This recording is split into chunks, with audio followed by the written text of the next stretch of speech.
देख रहे हैं एसजे न्यूज एमपी और मैं हूं आपके साथ आयुषी सिंह। आप लोग करते हैं आज की तमाम बड़ी खबरों की ओर।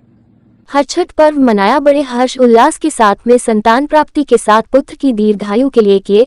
आज श्री राम मंदिर में कथावाचक विनय बर्वे जी ने समस्त ग्राम की माता बहनों को कथा सुनाई गई। हर छठ यानी ललही छठ व्रत कथा के अनुसार प्राचीन काल में एक ग्वालिन रहती थी, उसको जल्द ही बच्चा होने वाला था। एक तरफ वो प्रसव संबंधित परेशानियों से व्याकुल थी तो वहीं दूसरी तरफ उसका मन गोरस यानी दूध दही बेचने में लगा हुआ था। उसने सोचा कि यदि उसे प्रसव हो गया तो उसका गौ रस यूं ही पड़ा रह जाएगा। यही सोचकर उसने दूध दही के घड़े को अपने सिर पर रखा और उसे बेचने के लिए निकल पड़ी। लेकिन कुछ ही दूर पहुंचने पर उसे प्रसव पीड़ा शुरू हो गई। उसके बाद वह एक झरबेरी की ओट में चली गई और वहां उसने एक बच्चे को जन्म दिया। लेकिन वो बच्चे को वहीं छोड़कर पास के गांव में दूध दही बेचने के लिए निकल गई। उस दिन हल षष्ठी थी। गाय भैंस के मिश्रित दूध को ग्वालिन ने केवल भैंस का दूध बताकर गाँव वालों को बेच दिया। जिस झरबेरी के नीचे ग्वालिन ने अपने बच्चों को छोड़ा था उसी के पास के खेत में एक किसान हल जोत रहा था। अचानक किसान के बैल भड़क उठे जिससे हल का फल बच्चे के शरीर में घुस गया जिससे बच्चे की मृत्यु हो गई। जेठवाया ग्राम की माता बहनों ने श्री राम मंदिर में कथा सुनी। श्री राम मंदिर का प्रांगण भी माता बहनें काफी होने के चलते छोटा पड़ गया।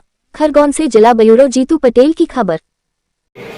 पूजन व्रत करते हुए भादो मास की कृष्ण पक्ष की षष्ठी के दिन में नगर अद्भुत दर्शन हुआ।